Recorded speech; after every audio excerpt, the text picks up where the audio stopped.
防疫这段时间，一寡人较无想要出去外口人客人，拢伫咧厝内。基隆市政府鼓励民众伫厝内加种一寡树栽，产发处免费提供5000张树栽给民众。民众摕3张发票，就用免费换1张，上届济会当一届领5张。这项福利一个推测出来，大家拢大声学乐，话讲真好。其中山樱花、茶花，也有桂花上届热市。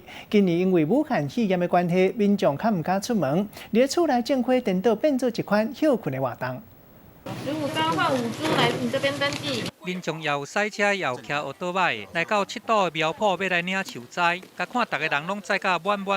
基隆市政府策动城市绿化，配合当年的种树啊节，产发处免费提供5000张的树栽，民众摕发票就会当来换，有20几种树栽在你境，3张发票就会当换1张，一个人上侪会当摕到5张。开心哦！怎么说？可以当爱心呐，可以有花种啊。大丰收，希望每年都办啊，每一家漂漂亮亮的多好。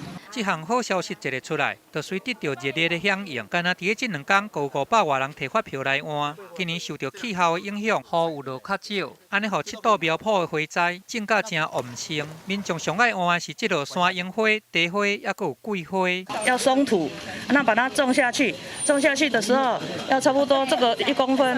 这个天气差不多3天浇1次就可以了。夏天一定要每天都浇。叶子比较厚实嘛，颜色比较深的话，就比较健康的。基隆市政府逐年拢会提供这个花栽，予民众免费来领。今年拄到武汉肺炎，民众拢较袂想爱出门，因若讲摕寡花栽转来种，安尼嘛通互心情较松朗一个。记者综合报道。